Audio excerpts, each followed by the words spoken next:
Alright guys, so we are back. This is episode 2. We are charging full speed ahead, building the car. We have a lot of parts coming in, and I want to show you guys what came in. So follow me. So these are the bad boys are going to be running for the race car. These are Titan 7. They're new TP10 wheels. They're made specifically for this car. So they're low rated, make sure it handles the weight, downforce. It's a really nice gunmetal color. See the knurling here, prevent the tires from slipping. And we have the threaded center part for our EVS aero disc that you've been seeing in our social media and stuff. So we're going to be testing that out on the race car to make sure there's no issue.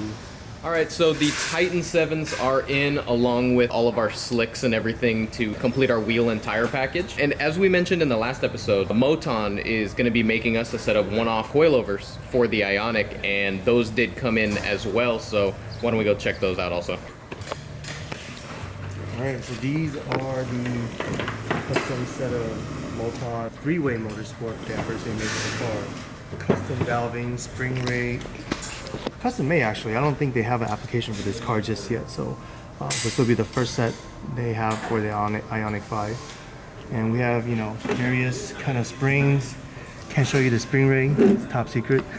Just to make sure that we have different rates that we can try out at the track if we need to change any setup. So then we obviously have a box of Voltex sensors and wires. We want to be able to get a reading on the shock position, the ride height, whatever we can get. Just as much data as possible. Yeah, it just it helps with setting up the car. It speeds up the process and gives just a much easier way for the driver to communicate what's happening with the car without, you know, the data doesn't lie. So, and if you want to check out the car right here. Yeah. We're busy putting it back together. You see the front door is on. The rear door is basically on. Right now it's off. We're still servicing the inside. JJ's mounting the rear hatch. Yeah, these guys have actually been grinding away the past couple days. All of these brackets and everything, even up here for the seals that they put in. So not only are these carbon door skins and everything, but they are gonna seal, you know, just as if it was factory. So we have to make sure that it's weatherproof, right? So we could be running in the rain, it could be whatever, snow, rain, anything. So when we close the door, it has to make sure that the moisture and water doesn't get inside. Continuing over here into the interior, you can see all the steel braided line and the fittings and everything. JJ got the entire air jack system plumbed up and ready to go. Real quick, I want to show them. So you see there's a dash, a Multec dash that's mounted right there. Basically what it's going to do is do a lot of data logging. It's going to get a lot of info from the car and from the sensors that we're going to put on the car. So it's going to log all that. And it's actually going to display some real-time information for the driver to help them, you know, drive better. Yeah. So, it's have live readings of everything. Reading, yes. A few things I want to point out right here. This, obviously we have the aftermarket pros in here, sway bars. Here, these are all factory arms, but we replace them with spherical units.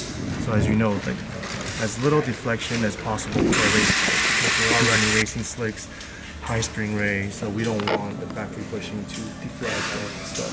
Yeah. This will provide a more direct feel for the driver.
Alright guys, you just saw the IONIQ 5N get all of its body panels put on. We threw the suspension on, the wheels and tires, and we aligned the car, got it dialed and ready, and we actually took it out for a test day at the Hyundai test track about 2 hours away. The test day went really well. We got a lot of data for the car. Rob is getting more comfortable, driving the IONIQ at its limit. Let's go check it out.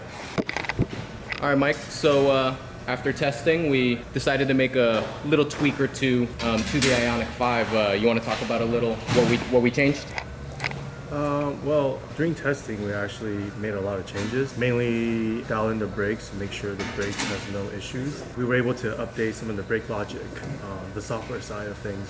And also the rear suspension, the whole car is now on Molton 3-ways, but we had a little bit issue with the rear, trying to extract a little bit more travel from the dampers. So we were making adjustments with the ride height, the bump stop, and also the rear sway bar was a little finicky, so we had to adjust the settings on that.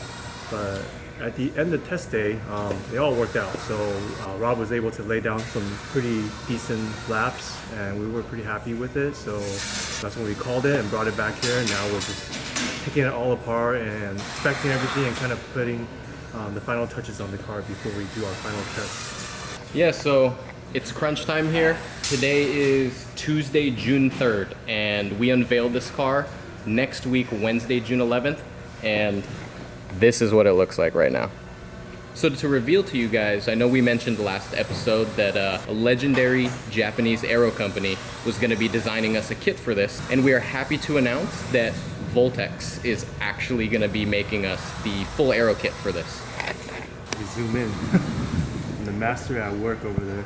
So we are honored to have Nakajima-san from Voltex Japan come down and install the aero kit. He usually doesn't come to the US often, so it's great to see him. It's great to see him at work. Very meticulous.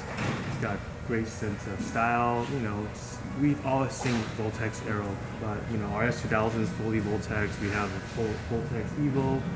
We've been a Voltex dealer for almost 2 decades now, so it's a long-running relationship, and it's just good to be working together finally on a Pikes Peak project together.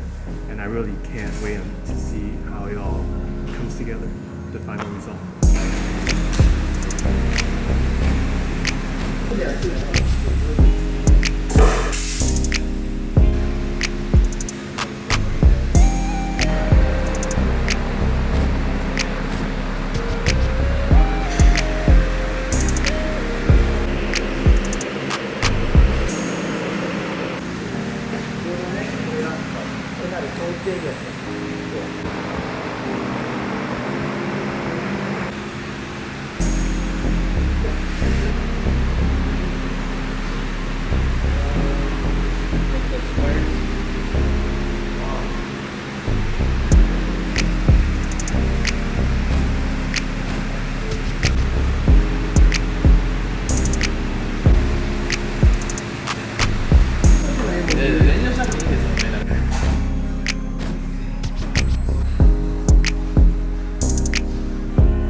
Alright guys, and that's going to wrap up episode 2. Next episode, you guys are going to be able to see the full aero kit on, our livery reveal, and that whole unveiling event that we have before this thing gets loaded onto a trailer and sent out to Colorado. So stay tuned, and we'll see you guys next episode.